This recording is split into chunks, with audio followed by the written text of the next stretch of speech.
Dark के season 1 का first episode. तो चलिए एक्सप्लेनेशन शुरू करते हैं। सबसे पहले मैं बता दूं, इस सीरीज में हमें 3 टाइमलाइन दिखाया गया है, जो कि है 1953, 1986 और 2019। इस सीरीज में बहुत सारे कैरेक्टर्स हैं जिन्हें कि मैं सही समय पर आपको बता दिया करूँगा।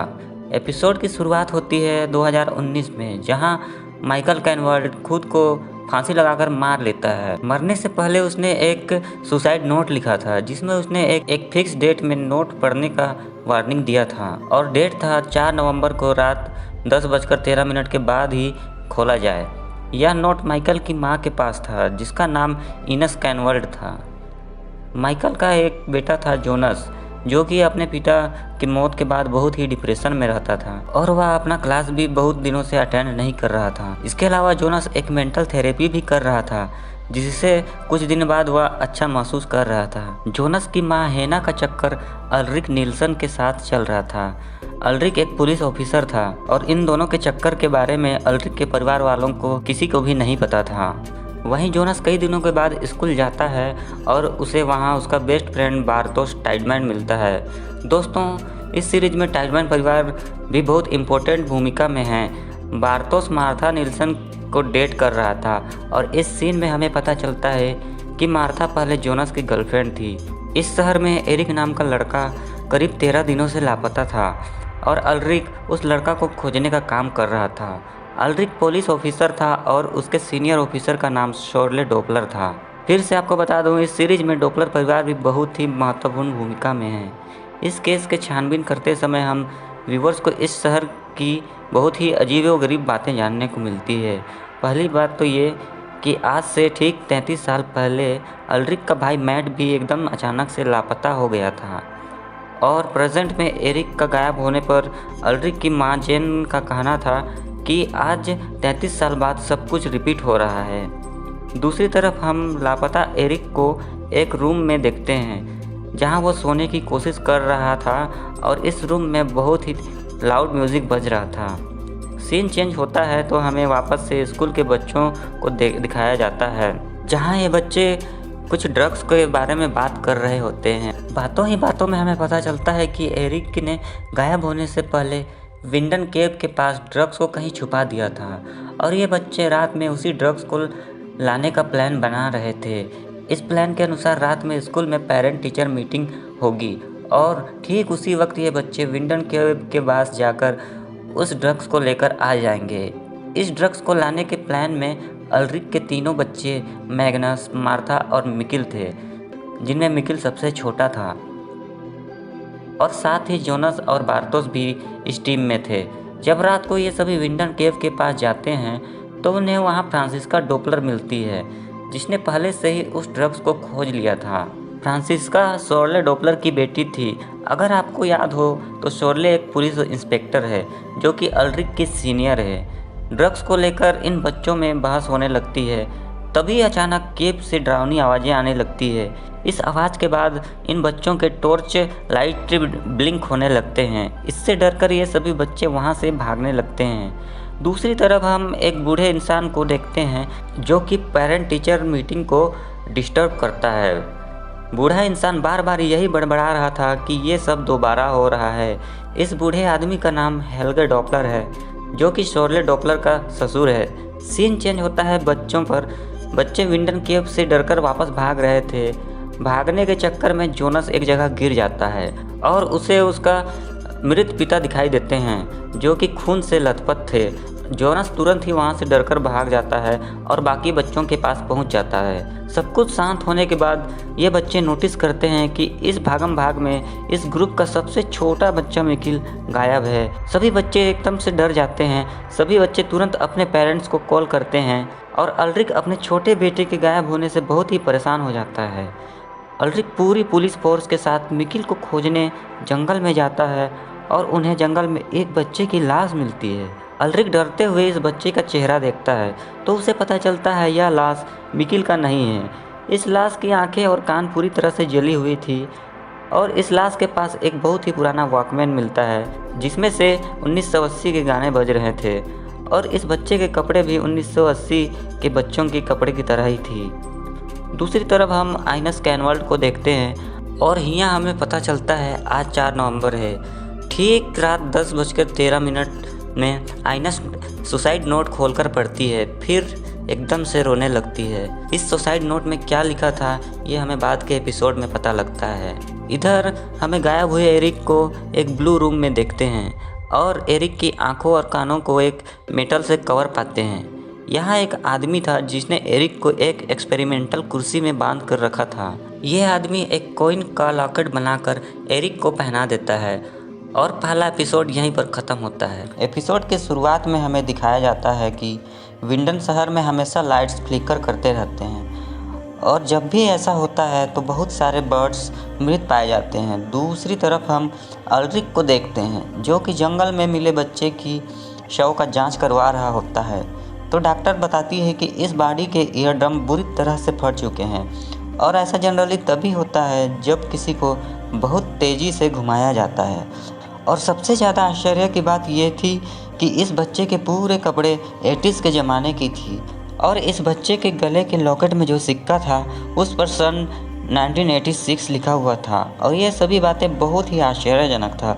दूसरी तरफ हम व्यूअर्स 2 लोगों को बहुत ही अजीब व्यवहार करते देखते हैं। पहला इंसान था पीटर डोपलर, जिसे देखकर ऐसा लग रहा था मानो वह अपनी पत्नी शोर्ले डोपलर से कुछ छिपा रहा हो। और दूसरा आदमी था टोंटे नील्सन, जो कि अल्ड्रिक नील्सन का बाप था। टोंटे उसी सेम टाइम पर घर पर नहीं था जिस टाइम पर मिकिल लापता हुआ था। अल्ड्रिक पर्सनली भी अपने बेटे मिकिल को खोज रहे थे और इसी खोज के दौरान अल्ड्रिक को विंडन केव में एक दरवाज़ा मिलता है जो कि पास के ही एक न्यूक्लियर पावर प्लांट का एक दरवाज़ा था। अब जबकि पावर प्लांट एक हाई सिक्योरिटी वाला एरिया होता है इसीलिए अल्ड्रिक उसके अंदर नहीं जा सकता है और इसीलिए वह पावर प्लांट में सर्च करने के लिए एक सर्च वारंट की रिक्वेस्ट करता है। यह पावर प्लांट अलेक्जेंडर टाइडमैन का था और अलेक्जेंडर की वाइफ रेजिना टाइडमैन विंडन होटल को चलाती थी। हम आगे अलेक्जेंडर को काफ़ी परेशान देखते हैं, मानो कि वे किसी चीज़ या बात को छुपा रहे हैं। दूसरी तरफ अल्ड्रिक की सर्च वारंट की रिक्वेस्ट कैंसिल हो जाती है तो अल्ड्रिक बहुत ही ज़्यादा परेशान हो जाता है।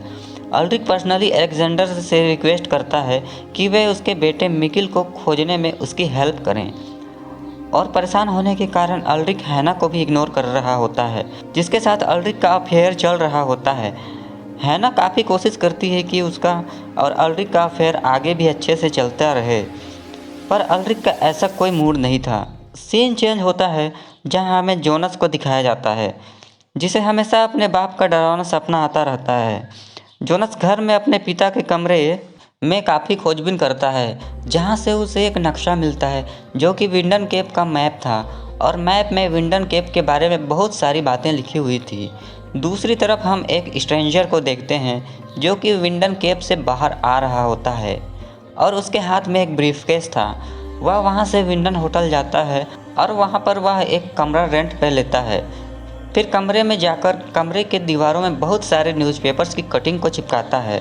उनमें से एक आर्टिकल मिकिल का था जिस पर लिखा था वेयर इज़ मिकिल, अर्थात मिकिल कहाँ है। तो स्ट्रेंजर वेयर शब्द को काटकर वेन लिख देता है, मतलब वेन इज़ मिकिल। हिंदी में मतलब होता है अर्थात मिकिल कब है। इस स्ट्रेंजर के पास एक मशीन भी होता है जो कि हम व्यूअर्स को टाइम मशीन जैसा दिख रहा होता है। इस एपिसोड के आखिरी कुछ सीनों में हमें गायब मिकिल को दिखाया जाता है जो कि विंडन केव से बाहर आ रहा होता है। मिकिल भागकर सीधा अपने घर जाता है पर उसे एक हाई स्कूल का टीनेजर अंदर जाने से रोक देता है। पूछने पर वह हाई स्कूल का टीनेजर अपना नाम अल्ड्रिक नील्सन बताता है। वहीं पर मिकिल अपनी यंग मॉम कैथरीना को भी देखता है जो कि अल्ड्रिक की गर्लफ्रेंड होती है।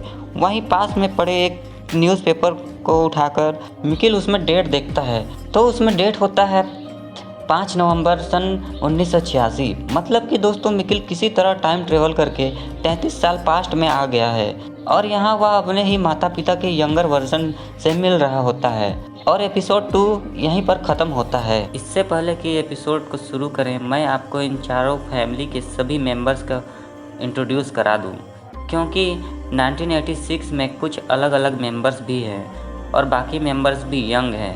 पहली फैमिली है नील्सन फैमिली जिसमें जेन और ट्रोंटे नील्सन हैं। इनके 2 बेटे हैं जिनका नाम अल्ड्रिक और मैट्स है।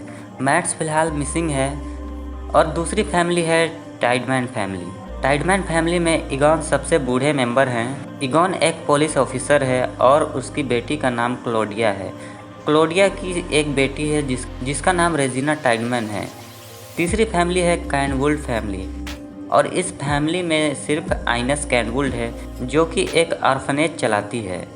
अगर आपको याद है तो आइनस कैनवुल्ड जोनस कैनवुल्ड की दादी माँ है। चौथी फैमिली है डॉपलर फैमिली और इस फैमिली के मेन मेंबर हैं बर्न डॉपलर जिसके बेटे का नाम है हेल्गे डॉपलर। तो तीसरा एपिसोड की शुरुआत में हमें मिकिल को दिखाया जाता है जो कि टाइम ट्रेवल करके 1986 में आ गया है और मिकिल वहां अपने ही परिवार से मिलता है, पर कोई भी उसे नहीं पहचानता है क्योंकि मिकिल 1986 में अभी तक पैदा भी नहीं हुआ है। मिकिल को कुछ समझ नहीं आ रहा था तो वो भागकर वहां से स्कूल जाता है और उसे वहां उसकी मॉम कैथरीना मिलती है जो कि 33 साल यंग थी और कैथरीना अभी तक एक स्कूल स्टूडेंट थी। कैथरीना और हैना दोनों दोस्त थीं और कैथरीना और अल्रिक का चक्कर चल रहा था। यहाँ हम देख सकते हैं कि हैना बचपन से ही अल्रिक को पसंद करती थी और हैना एक इविल टाइप की लड़की थी। मिकिल वहाँ से हैरान परेशान भागकर पुलिस स्टेशन जाता है जहाँ उसके हिसाब से उसके पिता अल्रिक काम करते हैं, पर यह तो 1986 था और इस समय में ईगॉन टाइडमैन पुलिस ऑफिसर थे जो कि यंग अल्रिक को बिल्कुल भी पसंद नहीं करते थे। ईगॉन के हिसाब से अल्रिक ही अपने भाई मैट्स के गायब होने के पीछे का कारण है। यहाँ हम 1986 में भी अजीब सी घटना देखते हैं, जैसे कि एक जगह टोटल 33 भेड़ मरे हुए हैं। चेक करने पर पता चलता है कि ये सभी भेड़ के ईयर ड्रम्स फटे हुए हैं। इसके अलावा 1986 में भी विंडन शहर के लाइट्स फ्लिकर करते रहते हैं। दूसरी तरफ हम क्लोडिया टाइडमैन को देखते हैं जो कि ईगॉन की बेटी थी। क्लोडिया न्यूक्लियर पावर प्लांट की न्यू बॉस बनी थी, लेकिन क्लोडिया की बेटी रेजिना हमेशा डिप्रेशन में रहती थी। इधर मिकिल पुलिस स्टेशन में ईगॉन को बताता है कि वह अल्रिक का सबसे छोटा बेटा है, पर ईगॉन को लगता है कि यह उसके साथ अल्रिक का किया हुआ एक गंदा मजाक है। मिकिल को चोटिल देखकर ईगॉन उसे हॉस्पिटल में भर्ती करवा देता है और वो अल्रिक को डांटने चला जाता है। यहाँ हॉस्पिटल में आइनस कैनवुल्ड एक नर्स भी थी जिसका कोई अपना फैमिली नहीं था। यहाँ आइनस मिकिल से उसके परिवार के बारे में पूछती है। पहले तो मिकिल चुप रहता है, फिर वह बताता है कि वह सन 2019 से है जो कि टाइम ट्रेवल करके 1986 में आ गया है। आइनस को मिकिल की बातें मजाक लगती है ऑब्वियसली क्योंकि वो बच्चा है और वो उसके बातों को मजाक में ही ले लेती है। दूसरी तरफ हम क्लोडिया को देखते हैं जो कि न्यूक्लियर पावर प्लांट की बॉस बनने के बाद अपने पहले दिन के लिए बहुत ही एक्साइटेड रहती है। हेल्गे डॉपलर जो कि पावर प्लांट ओनर का बेटा था, वो क्लोडिया को एक बुक देकर वेलकम करता है। उस बुक का नाम था अ ट्रेवल थ्रू टाइम। जिस तरह 2019 में हैना और अल्रिक का अफेयर चल रहा था, उसी तरह 1986 में अल्रिक के पिता ट्रोंटे और क्लोडिया के बीच में चक्कर चल रहा था।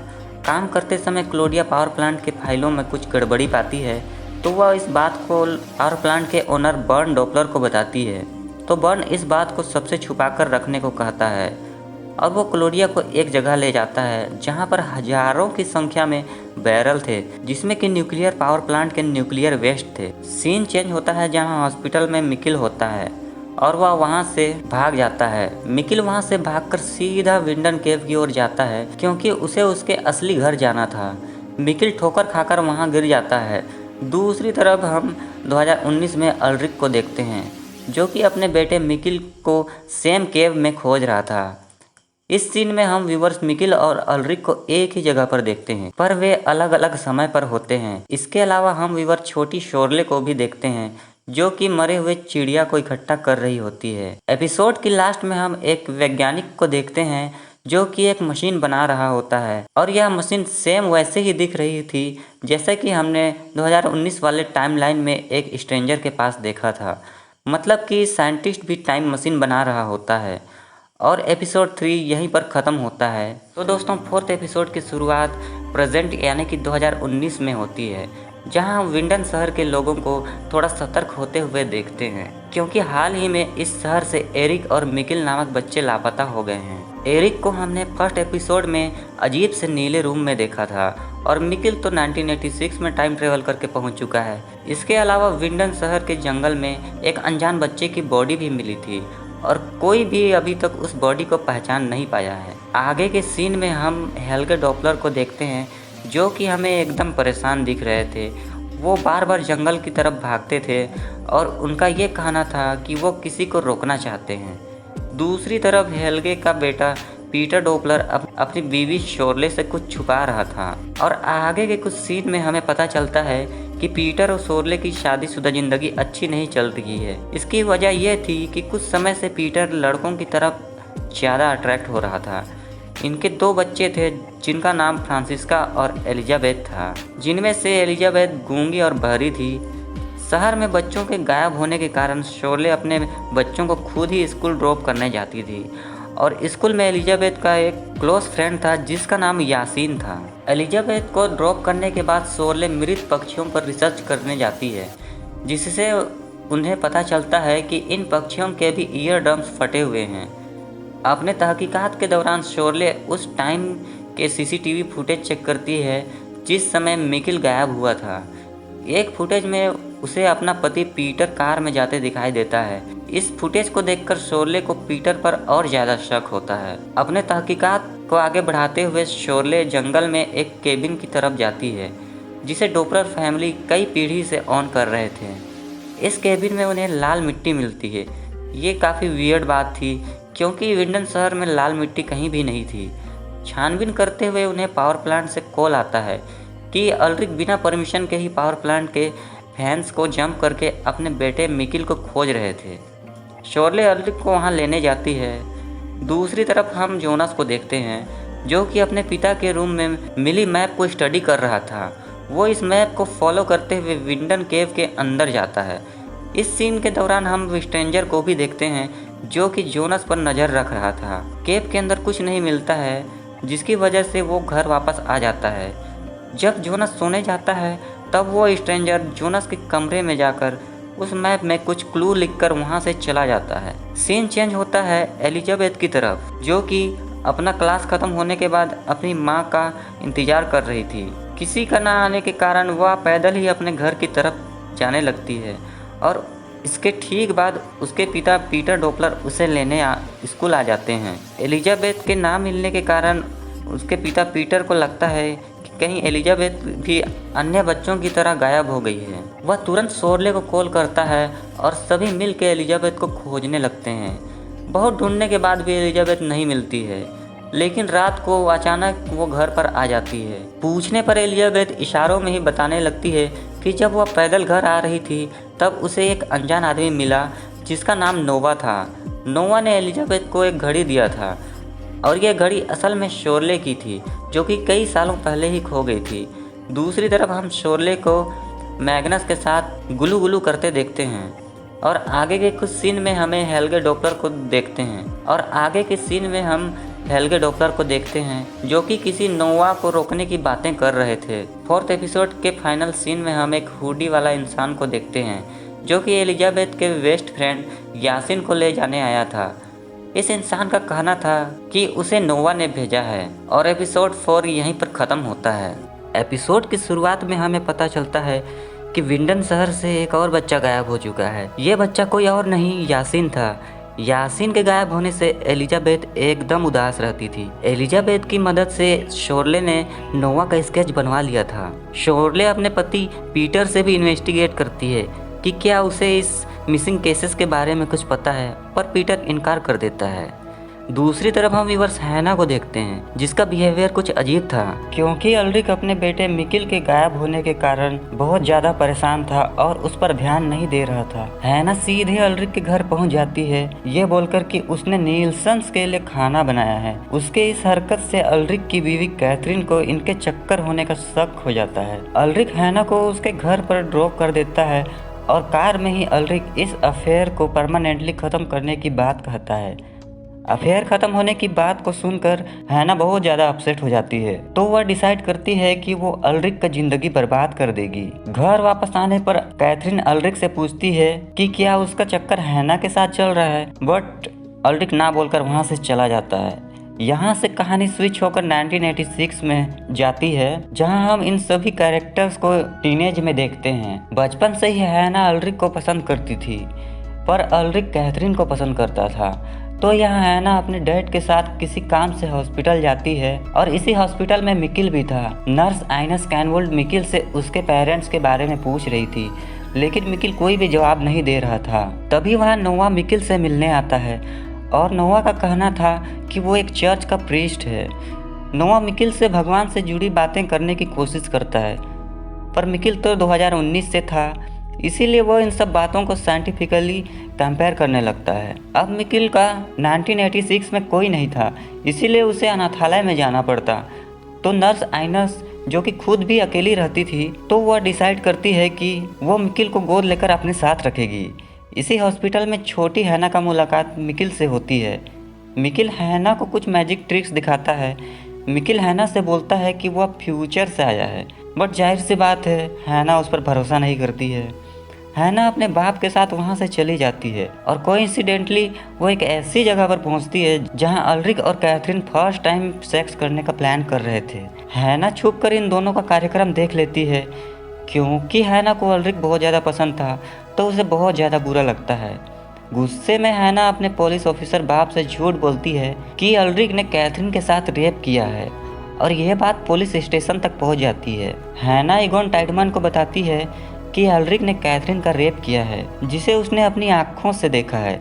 लेकिन हम व्यूअर जानते हैं कि उन दोनों के बीच जो भी हुआ वो सब कुछ आपसी सहमति से हुआ था। अब ईगोन तो पहले से ही अल्रिक को पसंद नहीं करता था।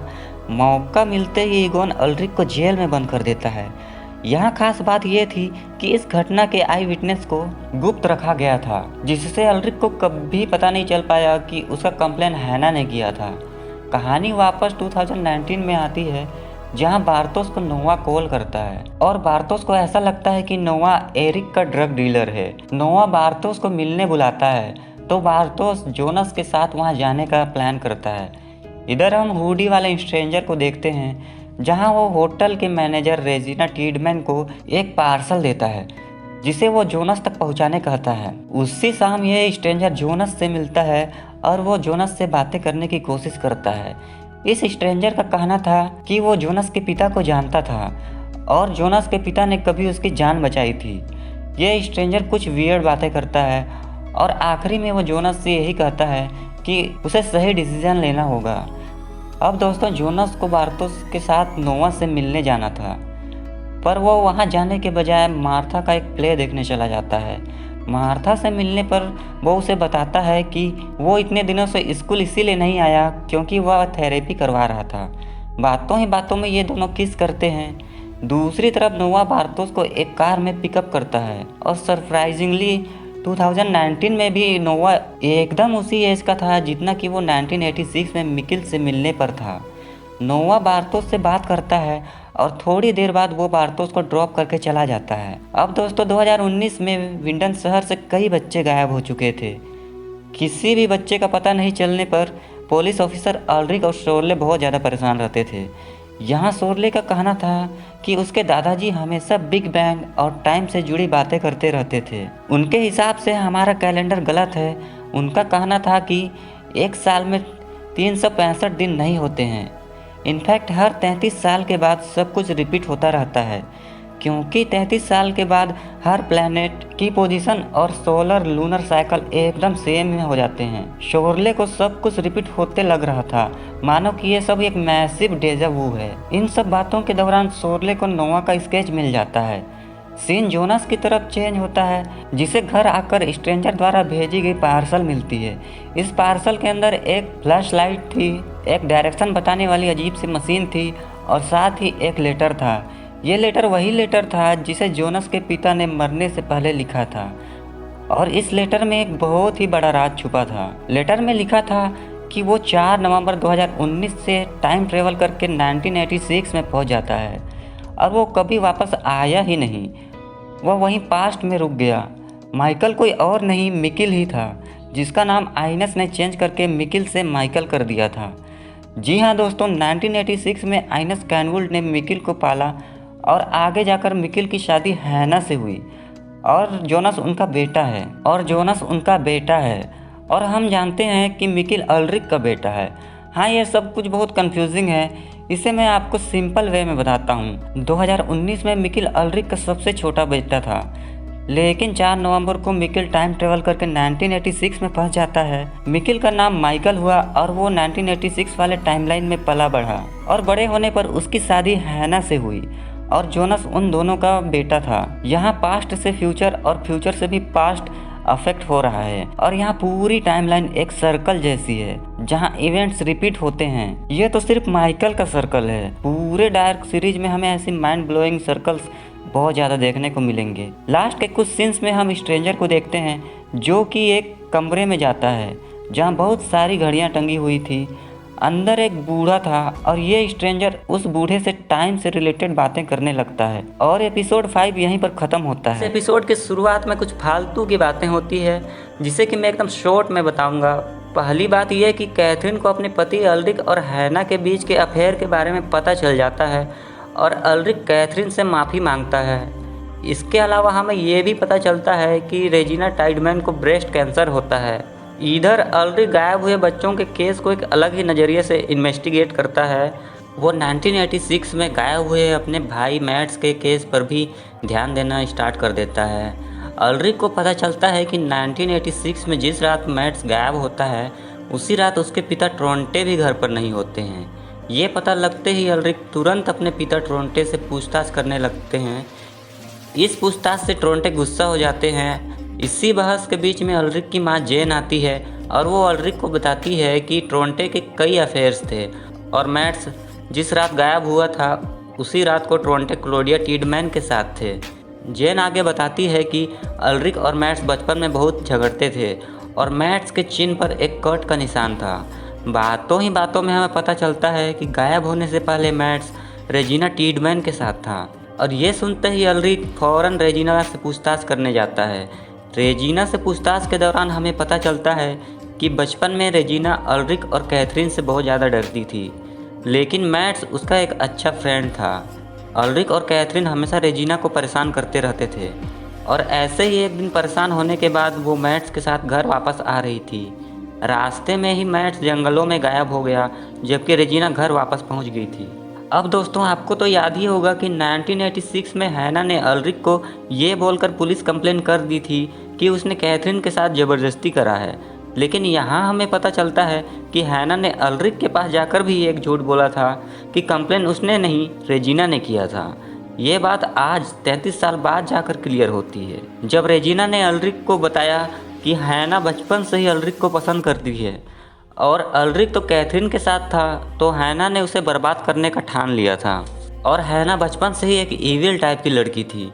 ये सुनते ही अल्ड्रिक फ़ौरन पुलिस स्टेशन जाकर अपनी 33 साल पुरानी केस फाइल को चेक करता है और उसे इस फाइल में विटनेस का नाम मिलता है जिसका नाम था हैना। इस सीन से हम यह समझ पाते हैं कि हैना बचपन से ही कितनी इविल और डेंजरस थी और अल्ड्रिक को पाने के लिए वो किसी भी हद तक जा सकती थी और अगर अल्ड्रिक को वो पा नहीं सकती तो वो उसे बर्बाद करने के लिए भी किसी भी हद तक जा सकती है। दूसरी तरफ हम व्यूअर जोनस को देखते हैं जो कि एक बार फिर से विंडन केव की ओर जाता है और उसके मैप पर स्ट्रेंजर ने लिखा था फॉलो द सिग्नल्स। केव के अंदर एक रेड स्ट्रिंग लगा था जिसको फॉलो करते हुए जोनस एक सुरंग के पास पहुंच जाता है। इस टनल को एक डोर जैसी चीज़ कवर कर रही थी जिस पर लिखा था सिगमुंडस क्रिएटस अस्ट, जिसको अगर हम हिंदी में ट्रांसलेट करते हैं तो इसका मतलब होता है ऐसे ही हमारी दुनिया बनी। दोस्तों ये जो लाइन है उसे एमरल्ड टैबलेट से ली गई है जिसका हिंट इस सीज़न में हमें कई जगह पर देखने को मिलती है, लेकिन इस सीरीज में हमें इसके बारे में कुछ नहीं बताया गया है। पर कोई बात नहीं, इन चीज़ों के अंदर तक घुसकर एक्सप्लेन करना ही मेरा काम है और अगली कुछ वीडियोस में मैं आपको एमरल्ड टैबलेट्स के बारे में पूरी जानकारी दे दूंगा। So coming back to the story, Jonas इस डोर को ओपन करता है तो डोर के उस पार से बहुत ज़ोर से हवाएं चल रही थी और इसी हवा के चलने से ही गुफा से डरावनी आवाज़ें आती थी और इस डोर के खुलने के साथ ही पूरे विंडन शहर की लाइट्स फ्लिकर करने लगती हैं। पैरेलल में ही हम पीटर डोपलर और ट्रोंटे नील्सन को देखते हैं जो कि अंडरग्राउंड कैबिनेट में थे और वो लोग एक बुक को चेक कर रहे थे जिसमें कि बहुत सारी टाइमिंग्स को नोट डाउन किया हुआ था। इन टाइमिंग्स में 9:17 PM भी एक टाइम को नोट किया गया था जिसे देखकर हम व्यूवर्स को पता चलता है कि इसमें वही टाइमिंग्स लिखा गया है जिस टाइमिंग में केव के अंदर के डोर को ओपन किया गया हो। Always coming back to the Jonas, हम जोनस को केव के अंदर जाते हुए देखते हैं, जहां जोनस को आगे दो रास्ते दिखते हैं। जोनस उनमें से एक रास्ते में रेंगते हुए आगे बढ़ता है और आश्चर्यजनक रूप से आगे बढ़ते हुए वह केव के बाहर निकल जाता है। जोनस अब भी विंडन शहर में ही था। वह आगे एक बस स्टैंड की तरफ जाता है। बस स्टैंड पर पहुंचने पर वहां एक मिसिंग इंसान का पोस्टर देखता है। तो दोस्तों, ये मिसिंग इंसान और कोई नहीं बल्कि मैट्स था। जी हाँ दोस्तों, जोनस उस टनल के थ्रू टाइम ट्रेवल करके 1986 में पहुंच गया था और विंडन शहर में जोरदार बारिश हो रही थी। रास्ते में चलते वक्त जोनस के सामने एक कार आकर रुकती है जिसमें हैना और उसके डैड थे और वे जोनस को लिफ्ट के लिए पूछते हैं। जोनस मना कर देता है और यह सीन बहुत ही फ़नी है क्योंकि यहाँ हैना एक 14 साल की बच्ची है, जबकि 2019 में हैना जोनस की माँ है। सीन चेंज होकर 2019 में आती है, जहाँ हम अल्रिक को मैट्स की पुरानी फ़ोटो को देखते हुए पाते हैं। इस तस्वीर को देखकर अल्रिक तुरंत हॉस्पिटल की तरफ भागता है और हॉस्पिटल में अल्रिक उस लाश को चेक करता है जो कि पुलिस को फर्स्ट एपिसोड में जंगल में मिली थी और इस लाश के चिन्ह पर भी एक कट का निशान था। मतलब कि दोस्तों, ये लाश किसी और की नहीं बल्कि अल्रिक के भाई मैट्स नील्सन की थी। जी हाँ दोस्तों, ये लाश तो मैट्स की थी, पर यहाँ सोचने वाली बात ये थी कि मैट्स तो 1986 में गायब हुआ था, तो उसकी लाश 2019 में कैसे मिली, और अगर मिली भी तो वो अब तक इतनी फ्रेश कैसे है। मेरा मतलब है कि जनरली तो लाश 2-3 दिन में ही सड़ने लगती है, लेकिन मैट्स की लाश तो 33 साल से फ्रेश थी। इस सवाल का जवाब शायद ही आप समझ पा रहे होंगे कि किसी तरह मैट्स की लाश 1986 से 2019 में आ गई, जिसकी वजह से वह फ्रेश थी। अब ऐसा कैसे हुआ वो तो आपको आने वाले एपिसोड्स में ही पता चलेगा, क्योंकि यहाँ पे एपिसोड 6 ख़त्म हो जाती है। तो दोस्तों, अगर हम अब तक के एपिसोड को समराइज करते हैं तो हमें बहुत सारी बातें पता चलती है। पहली बात ये कि जोनस अब विंडन केव के अंदर वाली टाइम ट्रेवल डोर को खोज चुका है और शायद मिकिल भी इस डोर के थ्रू टाइम ट्रेवल किया होगा। मिकिल ही 1986 में पला बढ़ा और उसका नाम माइकल हुआ और जोनस उसका बेटा है। अगर मिकिल 1986 में नहीं गया होता तो शायद ही जोनस पैदा होता। इसके अलावा हम नोआ नाम के इंसान को भी देखते हैं जो कि बहुत ही मिस्टीरियस है और नोआ को देखकर ऐसा लगता है जैसे कि वो विंडन शहर के सभी लोगों का पास्ट और फ्यूचर को जानता है। इसके अलावा हम ये भी जान पाए कि 2019 में मिली लाश अल्रिक के भाई मैट्स नील्सन की थी, जो कि 1986 में लापता हो गया था। पर यह कैसे हुआ कि उसकी लाश 2019 में एकदम फ्रेश पाया गया। इसके अलावा हमें एमरल्ड टैबलेट्स के बारे में भी दिखाया गया, पर उसके बारे में बताया नहीं गया है। इन सब 7 की शुरुआत 1986 में होती है, जहां जोनस विंडन शहर के स्कूल की तरफ बढ़ता है। स्कूल में जोनस को टीनेज रेजिना मिलती है और जोनस उससे अपनी दादी आइनस कैनवुल्ट के बारे में पूछता है। रेजिना बताती है कि आइनस हॉस्पिटल में काम करती है और जोनस विंडन शहर के हॉस्पिटल की तरफ बढ़ने लगता है। रास्ते में जोनस को इगोन टाइडमैन मिलते हैं जो कि उसे लिफ्ट देकर हॉस्पिटल तक ड्रॉप कर देते हैं। अब दोस्तों, हॉस्पिटल में हम मिकिल को देख पाते हैं जो कि दीवार पर टंगे किसी पोस्टर को देख रहा था और यह पोस्टर एमरल्ड टैबलेट्स की थी। इधर जोनस भी हॉस्पिटल पहुंचता है और वो अपनी दादी आइनस कैनवुल्ट को मिकिल के साथ बैठा देख पाता है। अब इससे पहले कि जोनस मिकिल के सामने जाता तो स्ट्रेंजर अचानक से सामने आकर जोनस को रोक देता है। जोनस पूरी तरह से कंफ्यूज, उसे कुछ समझ में नहीं आ रहा था कि क्या सच है क्या झूठ है, या फिर वो अपने ही पिता की तरह बौरा गया है। क्योंकि अगर आप बातों को कनेक्ट कर पाते हैं तो आपको पता चलेगा कि मिकिल जोनस के पिता हैं, लेकिन मिकिल के पिता अल्रिक नील्सन हैं। मतलब कि अल्रिक जोनस के दादाजी हुए और इस रिलेशन से अल्रिक की बेटी मार्था नील्सन जोनस की आंटी हुई।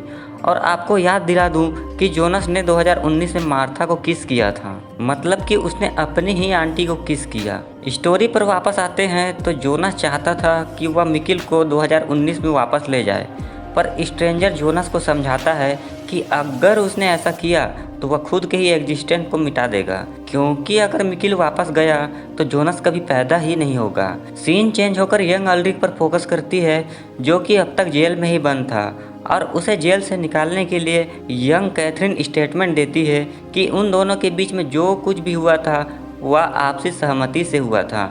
इस स्टेटमेंट के बाद इगोन अल्रिक को जेल से रिहा कर देते हैं। लेकिन उनके अंदर अल्ड्रिक को लेके काफ़ी हेट्रेड थी। ईगोन के सीनियर्स उसे हेल्गे डॉपलर को इन्वेस्टिगेट करने बोलते हैं क्योंकि मैट्स के गायब होने के वक्त हेल्गे पावर प्लांट में काम कर रहे होते हैं। ईगोन 1986 वाले हेल्गे से मिलते हैं जो कि इस वक्त में यंग था और ईगोन उससे पूछताछ के लिए स्टेशन बुलाते हैं तो हेल्गे बोलता है कि वह ट्यूसडे को पुलिस स्टेशन आएगा। ऐसा बोलकर हेल्गे वहां से चला जाता है। सीन चेंज होकर जोनास की तरफ फोकस होती है जहां जोनास समझ चुका था कि वो मिकिल को 2019 में नहीं ले जा सकता। जोनास अकेले ही 1986 से 2019 में वापस आ जाता है और वो अपनी डैड वाली लेटर को जला देता है। 2019 में अल्ड्रिक अब तक मैट्स की बॉडी पर रिसर्च कर रहे थे और उन्हें पता चलता है कि ये डेड बॉडी सिर्फ 16 घंटे पुरानी है, जबकि मैट्स तो 33 साल पहले ही गायब हुआ था। अल्ड्रिक मैट्स की केस के फाइल को ओपन करता है जिसमें 1986 में ईगोन ने काम किया था और उसे पता चलता है कि 1986 में हेल्गे ट्यूसडे को इस केस के सिलसिले में बात करने पुलिस स्टेशन आने वाले थे, लेकिन वे कभी पुलिस स्टेशन आए ही नहीं। अल्ड्रिक तुरंत ये बात शोरले को बताता है और शोरले का कहना था कि हेल्गे तो अभी बहुत बूढ़े हैं और उन्हें बीमारी है तो उन्हें किसी भी तरह से इस केस में इन्वॉल्व नहीं कर सकते। लेकिन अल्ड्रिक को अब घंटा फर्क पड़ता था और इसीलिए वह हॉस्पिटल में हेल्गे के पास जाकर उससे फोर्सफुली क्वेश्चंस पूछना शुरू करते हैं। पर हेल्गे बार बार यही बोल रहे थे कि वो पास्ट और फ्यूचर को चेंज कर सकते हैं। और तभी वहाँ डॉक्टर्स आते हैं और अल्ड्रिक को कमरे से बाहर निकाल देते हैं। अल्ड्रिक के इस हरकत से शोरले उन्हें सस्पेंड कर देती है क्योंकि इस इंटेंस पूछताछ से बूढ़े हेल्गे की जान भी जा सकती थी। फ्रस्ट्रेट होकर अल्ड्रिक घर जाते हैं जहां उनकी बीवी कैथरीन उनसे अजीब बिहेव कर रही थी। फॉर रीजन अल्ड्रिक का हैना के साथ अफेयर। अल्ड्रिक यहां से अपने पेरेंट्स के घर जाता है जहां उनकी मां जेन बताती है कि 1986 में मैट्स के गायब होने के एक वीक पहले उन्होंने एक इंसान को एक प्रीस्ट के साथ बात करते देखा था। It is a very important क्योंकि 2019 में उन्होंने सेम प्रीस्ट को आज फिर से देखा है और उस प्रीस्ट का एज एकदम से सेम है। वह उस इंसान को भी एकदम आसानी से पहचान लेती है जो कि प्रीस्ट से बात कर रहा था क्योंकि उस इंसान का एक कान थोड़ा डिसफिगर्ड था। अब दोस्तों जेन ने इस डिसफिगर्ड ईयर वाले इंसान को नोवा से बात करते देखी थी और वो शायद वही इंसान है जो कि बच्चों को विंडन शहर से किडनैप कर रहा था। यह सब जानकर अल्ड्रिक एक बार फिर से हेल्गे के हॉस्पिटल जाते हैं लेकिन हेल्गे वहाँ से गायब थे। हेल्गे के हॉस्पिटल रूम में एक बुक रखी हुई थी जिसका नाम था अ जर्नी थ्रू टाइम और इस बुक में एक रेड स्ट्रिंग के साथ साथ वही कॉइन थी जैसे कि हमने डेड बॉडीज़ पर देखा था। अल्ड्रिक अब समझ गया था कि बच्चों को किडनैप करने वाला कोई और नहीं बल्कि हेल्गे ही था और 1986 में अल्ड्रिक की मां जेन ने हेल्गे को ही नोवा के साथ बात करते देखा था। इस बात का पता लगते ही अल्ड्रिक वॉइस मेल भेजकर शोरले को बताते हैं कि हेल्गे ही किडनैपर है और वो फौरन ही बूढ़े हेल्गे को खोजकर उसको फॉलो करते हैं। हेल्गे हॉस्पिटल से भागकर सीधा विंडन केव के अंदर जा रहा था। हेल्गे वहाँ से एक हिडन लालटेन निकालकर केव के अंदर जाता है और जल्दी ही हमें केव के अंदर से डरावनी आवाज़ें सुनाई देती है। इट्स मीन्स कि हेल्गे ने टाइम ट्रेवल वाली दरवाज़ा को खोला होगा। दूसरी तरफ हम व्यूअर्स शोरले को देखते हैं जिसे न्यूक्लियर पावर प्लांट का सर्च वारंट मिल गई थी और वो उस जगह को सर्च करती है जहां कि हमने 1986 में न्यूक्लियर वेस्ट के बैरल्स देखे थे। आश्चर्यजनक रूप से अब यहाँ पर कोई भी बैरल नहीं थी और शोरले को यहाँ बस येलो पेंट दिखता है। शोरले को यह भी पता चलता है कि फॉरेस्ट रोड और केव के बीच में डॉपलर फैमिली की एक केबिन थी जिसे हेल्गे डॉपलर आज तक नहीं बेचा था। शोरले इस बारे में अपने पति पीटर से पूछती है और पीटर का कहना था कि उन्हें कुछ भी नहीं पता है। इन सीन्स के दौरान हम व्यूअर्स यह जान पाते हैं कि 12 नवंबर 1986 को हेल्गे का एक एक्सीडेंट हुआ था जिसकी वजह से उन्हें डिमेंशिया हुआ था। आश्चर्यजनक रूप से ये वही सेम डेट था जिस डेट को हेल्गे को पुलिस स्टेशन में स्टेटमेंट देना था। यह सब जानकर शोरले केबिन को इन्वेस्टिगेट करती है जहां उन्हें एक अंडरग्राउंड रूम मिलता है और उस रूम के अंदर उन्हें एक ब्लू वॉलपेपर का टुकड़ा मिलता है।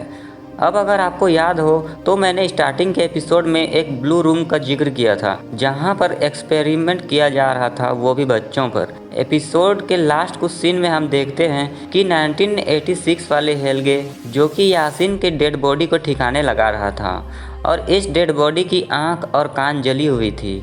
यह सीन कंफर्म करती है कि हेल्गे ही बच्चों को किडनैप कर रहा था और हेल्गे नोवा के लिए काम करता था। हम दूसरे सीन्स में नोवा को देखते हैं जो कि एक्सपेरिमेंट के लिए केबिन वाले अंडरग्राउंड रूम को ही यूज़ कर रहा था। नोवा के पीठ पर एमरल्ड टैबलेट्स का टैटू था और वो केबिन के दीवार पर डेट लिखता है जो कि था 5 नवंबर 1953 और 9 नवंबर 1953 और एपिसोड 7 यहीं पर ख़त्म हो जाता है। तो दोस्तों 8th एपिसोड की शुरुआत 2019 में होती है जहां हम अल्रिक को विंडन केव्स के अंदर जाते देखते हैं। वहां एक दरवाज़ा मिलता है जिसे खोलने पर अल्रिक को 2 रास्ते मिलते हैं। अल्रिक दूसरे रास्ते को चूज़ करते हैं और उस रास्ते से होते हुए अल्रिक विंडन केव के बाहर आ जाते हैं। वहाँ अल्रिक को रोड पर कुछ बहुत ही पुरानी कार्स दिखती हैं जो कि 1986 से भी ज़्यादा पुरानी थी। मतलब कि दोस्तों अल्रिक 1953 में पहुँच चुके हैं। जी हाँ दोस्तों, केव के दूसरे रास्ते में जाने के कारण वे 1986 के बजाय 1953 में पहुँच गए थे। और यहाँ के कैरेक्टर्स बिल्कुल ही अलग हैं जिन्हें मैं आपके सामने इंट्रोड्यूस करूँगा। सबसे पहला फैमिली है टीडमैन फैमिली, जिसमें इगॉन टीडमैन एक यंग पुलिस ऑफिसर है जिनकी पत्नी का नाम डोरिस टीडमैन है। इनके बच्चे का नाम क्लोडिया टीडमैन है। डोपलर फैमिली में मेन मेंबर्स बर्न डोपलर हैं और बर्न की पत्नी का नाम ग्रेटा डोपलर है। इनके बच्चे का नाम हेल्गे डोपलर है। इसके बाद आती है नील्सन फैमिली, जिसमें हम एग्नस नील्सन और उसके बेटे ट्रोंटन नील्सन को देखते हैं। अगली फैमिली है कैनवुल्फ फैमिली और इस एपिसोड में बस हम छोटी आइनस कैनवुल्फ को देख पाते हैं। इसके अलावा हमें 1953 में दूसरे कैरेक्टर्स भी देखने को मिलेंगे, जिनमें से एक एच.जी. टेनाहाउस नाम के साइंटिस्ट हैं और जेन नाम की एक बच्ची है जो कि फ्यूचर में ट्रोंटन नील्सन की पत्नी होती है। अब स्टोरी पर वापस आते हैं जहां अल्रिक 1953 में पहुंच जाते हैं जो कि एकदम शॉक विंडन शहर के रास्ते में चल रहे थे। तभी वहां एक कार में एग्नेस नील्सन अपने बेटे ट्रोंटन नील्सन के साथ बाहर आती है। एग्नेस अल्रिक से डायरेक्शन पूछती है। जवाब में अल्रिक उनसे ईयर पूछता है। एग्नेस बताती है कि ये 1953 है। ये एक फ़नी सीन है क्योंकि छोटा ट्रोंटे अल्रिक के डैड हैं जबकि एग्नेस अल्रिक की दादी, और इस सीन में अल्रिक इन दोनों से ज़्यादा बड़े हैं। दूसरी तरफ हम हेल्गे को देख पाते हैं जो कि किसी क्राइम सीन के पास जा रहा था। इस क्राइम सीन में इगोन एक पुलिस ऑफिसर के रूप में तैनात थे और पुलिस को न्यूक्लियर पावर प्लांट के कंस्ट्रक्शन साइट पर 2 बच्चों की लाश मिली थी। कोई भी पुलिस ये समझ नहीं पा रहे थे कि ये आखिर 2 बच्चे हैं कौन, लेकिन हम देखकर ही समझ जाते हैं कि ये लाश एरिक और यासिन की थी। जी हाँ दोस्तों, एरिक और यासिन 2019 में गायब हुए और इनकी लाश 1986 वाले हेल्गे ने 1953 में डंप कर दिया था। यहाँ फ़नी बात तो ये है कि इस क्राइम सीन में 1953 वाला छोटा हेल्गे भी मौजूद था और वो भागकर अपने घर जाता है। घर पर हेल्गे की माँ ग्रेटा मिलती है जो कि बहुत ही स्ट्रिक्ट थी और हेल्गे ये 2 लाशों वाली बात अपने पिता बर्न डोपलर को बताता है। दोस्तों उन दिनों विंडन शहर में न्यूक्लियर पावर प्लांट बैठाने की बात चल रही थी और बर्न इस प्रोजेक्ट के हेड थे। बर्न पावर प्लांट के कंस्ट्रक्शन साइट पर लाश मिलने से एकदम से परेशान हो गए थे और कंस्ट्रक्शन साइट पर चले जाते हैं। पुलिस इन डेड बॉडीज़ को इन्वेस्टिगेट करती है और हमेशा की तरह इन डेड बॉडीज़ के ईयर ड्रम्स फट चुके थे। इन बच्चों के कपड़े पर मेड इन चाइना का टैग था जो कि 2019 के लिए तो बहुत ही कॉमन है, बट 1953 के लिए ये चीज़ बहुत ही वियर्ड थी क्योंकि उस वक्त ग्लोबलाइजेशन नहीं था और जर्मनी में चाइना के साथ इस तरह का ट्रेड नहीं होता था। सीन चेंज होकर वापस छोटे हेल्गे पर फोकस करती है जो कि अपने केबिन में खेल रहा था और इस सीन में हम वही अंडरग्राउंड रूम देख पाते हैं जिसमें हमने लास्ट एपिसोड में नोवा को देखा था। बचपन में हेल्गे बड़ा अजीब और डरपोक था और दूसरे बच्चे अक्सर उसे बुली करते थे। आज भी उसके साथ ऐसा ही हो रहा था जब हम अल्रिक को वहाँ से गुजरते देखते हैं जो कि हेल्गे को फाइट बैक करने के लिए बोलता है। यहाँ से अल्रिक एक वॉच स्टोर जाते हैं जहाँ हम यंग साइंटिस्ट को देख पाते हैं। अल्रिक उस साइंटिस्ट से पूछते हैं कि क्या उन्होंने अ जर्नी थ्रू टाइम किताब लिखी है, लेकिन उस साइंटिस्ट का कहना था कि उसने तो ऐसी कोई भी बुक नहीं लिखी है। असल में उस किताब के राइटर वही साइंटिस्ट था, लेकिन उस बुक को बूढ़ा होने के बाद लिखा था। इस सीन के दौरान स्टोर के अंदर 2 बच्चियां आती हैं जो कि जेन और आइनस थीं। दोनों उन 2 लाशों के बारे में बात कर रही थी जो कि पावर प्लांट के कंस्ट्रक्शन साइट पर मिली थी।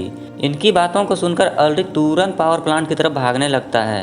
हड़बड़ी में अल्रिक अपना जैकेट इसी स्टोर में भूल जाता है और उस जैकेट में उसका मोबाइल फ़ोन था।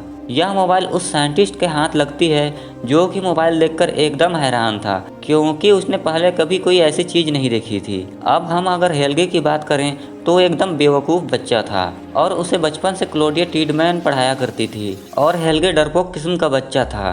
दूसरी तरफ हम एग्नेस और ट्रोंटे को देख पाते हैं जो कि विंडन शहर में क्लोडिया के घर पर रेंट पर रहने आते हैं। क्लोडिया की मां डोरिस और एग्नेस के बीच हम अजीब सी रोमांटिक रिलेशन देख पाते हैं। डोरिस क्लोडिया से ट्रोंटे को विंडन शहर दिखाने बोलती है और इनके साथ हेल्गे भी जाता है।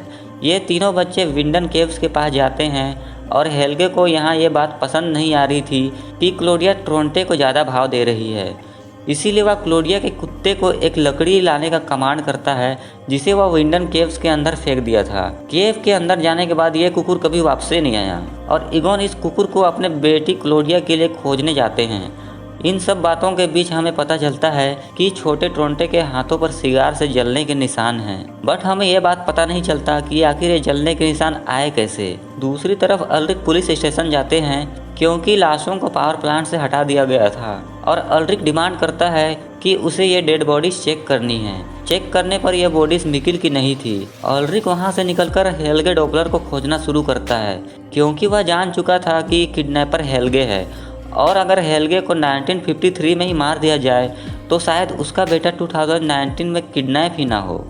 जल्दी ही उसे किड हेल्गे मिल जाता है जो कि मृत पक्षियों को इकट्ठा कर रहा था और अल्रिक छोटे हेल्गे को जान से मारने की कोशिश करता है तो हेल्गे भागकर केबिन की तरफ जाता है और अल्रिक वहीं पर उसके सिर को मार मार कर उसे बेहोश कर देता है। अल्रिक हेल्गे को मृत समझकर वहीं केबिन के अंडरग्राउंड रूम में बंद कर देता है। सीन चेंज होकर 1986 में आता है जहां स्ट्रेंजर बूढ़े साइंटिस्ट के पास जाता है और दोनों के बीच टाइम से रिलेटेड बातें होती है कि क्या ये सभी इवेंट्स चेंज किए जा सकते हैं।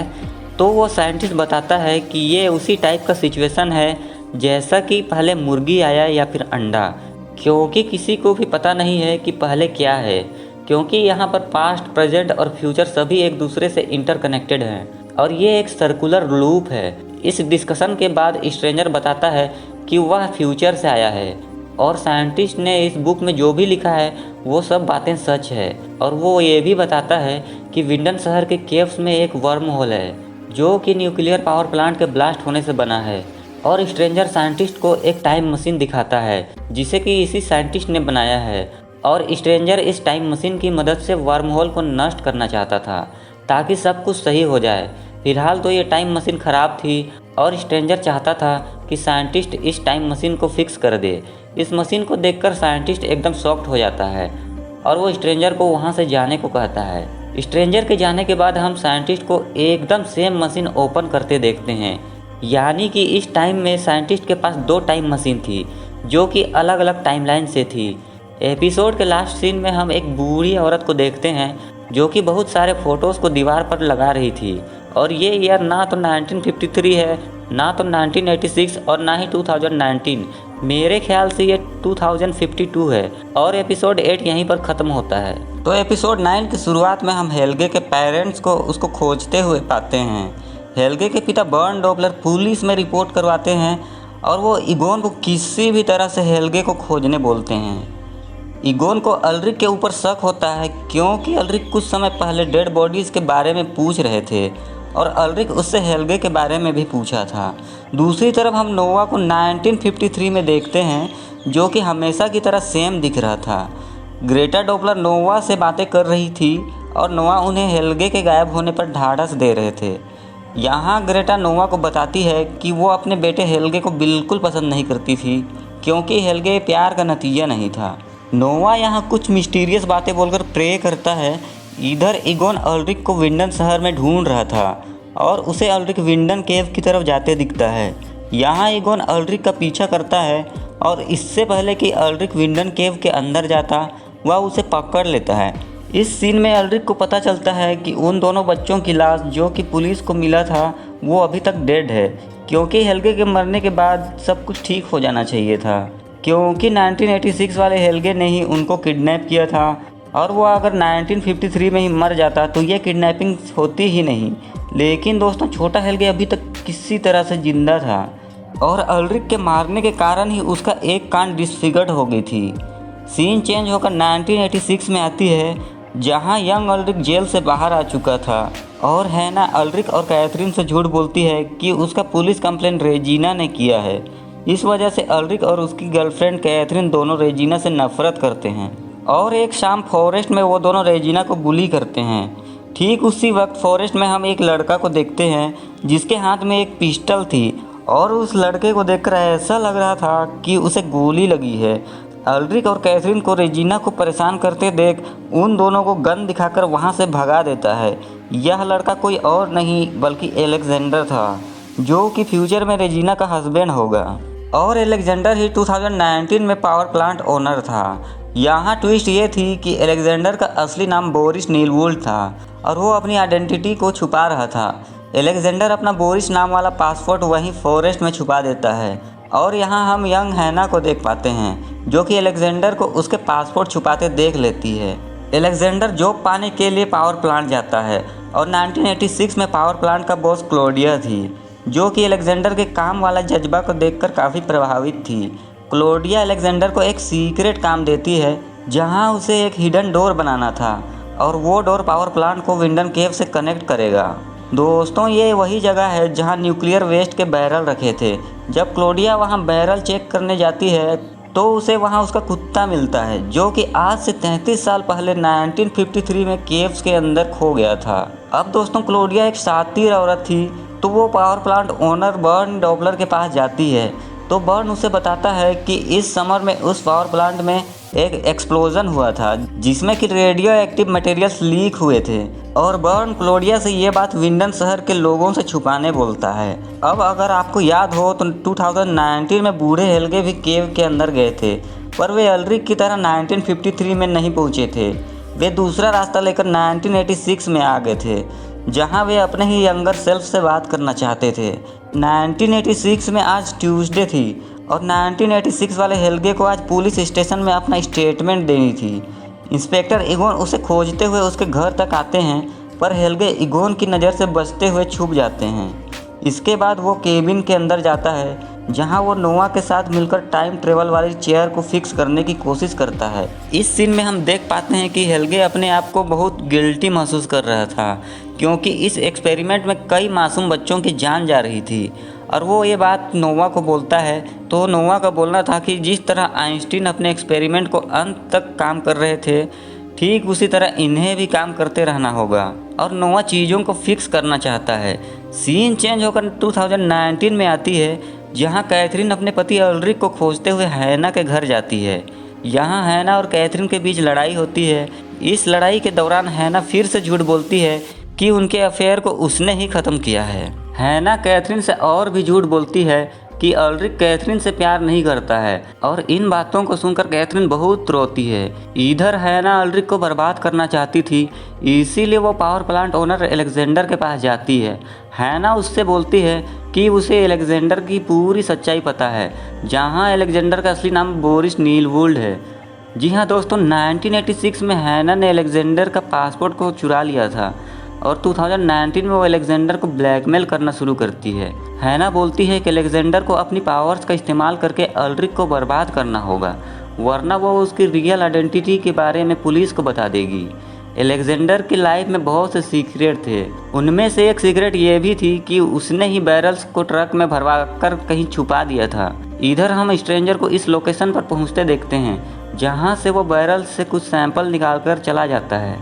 सीन चेंज होती है, जहाँ रेजिना स्ट्रेंजर का कमरा क्लीन करने जाती है, जहाँ से उसे बहुत सारे न्यूज़पेपर के कटिंग मिलते हैं, जिनमें से एक कटिंग मिकिल का भी था। इधर मार्था जोनस के पास जाती है, जहाँ वह उसे किस करने की कोशिश करती है, पर जोनस तो अब जान गया था कि मार्था उसकी आंट है और वो मार्था को किस करने से रोकता है। मार्था अब ना तो बार्थोस के साथ थी और ना तो जोनस उसको भाव दे रहा था। अब दोस्तों, हमने लास्ट वीडियो में 2052 की झलक देखी थी, जहां पर हमने बूढ़ी क्लोडिया को देखा था और बूढ़ी क्लोडिया 2019 में बार्थोस से मिलने आती है। क्लोडिया बार्थोस की दादी थी और वो बार्थोस को बोलती है कि उन्होंने अपनी लाइफ में बहुत सी गलतियाँ की हैं, जिससे कि वो बहुत पछताती हैं। ऐसा बोलकर वो बिना अपनी बेटी से मिले ही चली जाती है। इसके बाद बार्थोस नोवा से मिलने चला जाता है और वो बोलता है कि नोवा ने जो भविष्यवाणी की थी वे सभी सच है और वो नोवा के साथ हो जाता है। इस एपिसोड के लास्ट कुछ सीन में हम बूढ़ी क्लोडिया को 1953 में एचजी टेना हाउस से मिलते देखते हैं, जहां वो उसे एक टाइम मशीन का ब्लूप्रिंट देती है, जहां क्लोडिया चाहती थी कि टेना हाउस इस ब्लूप्रिंट की मदद से एक टाइम मशीन बनाए। और दोस्तों एपिसोड 9 यहीं पर ख़त्म होती है। जाने से पहले दोस्तों, अगर आपको ये वीडियो थोड़ा सा भी पसंद आए तो इस वीडियो को लाइक कर दीजिए और जाते जाते इस चैनल को सब्सक्राइब भी कर दीजिए। मैं मिलता हूँ आपको इस सीज़न का